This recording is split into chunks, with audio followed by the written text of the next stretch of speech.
الصلاۃ والسلام علیک یا سیدی یا رسول اللہ وعلی آلک واصحابک یا سیدی یا حبیب اللہ۔ رسول اللہ صلی اللہ تعالی علیہ وآلہ وسلم کی قبر انور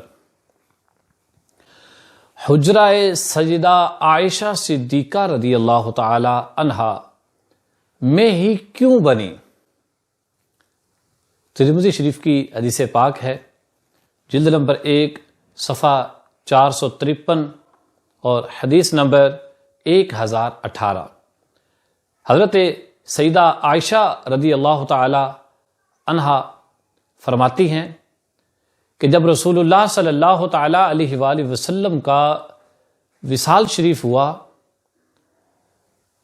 تو اس بات میں لوگوں میں اختلاف ہوا کہ آپ صلی اللہ تعالی علیہ وآلہ وسلم کی قبر انور کس جگہ بنائی جائے۔ تو پھر حضرت ابوبکر صدیق رضی اللہ تعالی عنہ آپ نے ان سے ارشاد فرمایا، قالا سمعت من رسول اللہ صلی اللہ تعالی علیہ وآلہ وسلم شیئا ما نسیتہ۔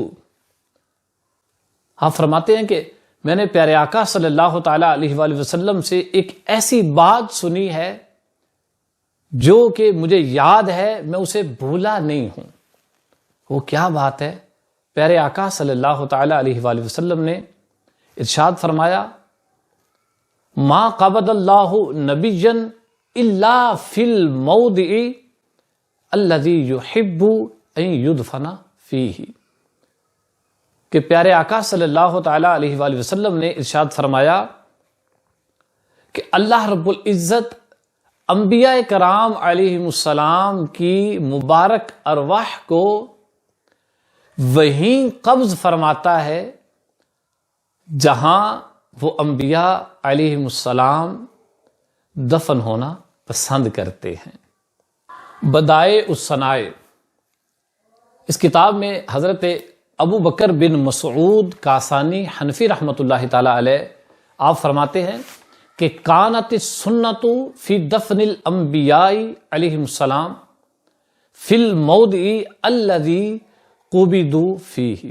آپ فرماتے ہیں انبیاء کرام علیہم السلام کی تدفین کے بارے میں، ان کو دفن کرنے کے بارے میں یہ طریقہ جاریہ تھا کہ جہاں انبیاء کرام علیہم السلام کی مبارک ارواح قبض ہوتی ہیں، جہاں ان کا وصال شریف ہوتا ہے، وہیں ان کی قبر انور، وہیں مزار پر انوار ہوتا ہے۔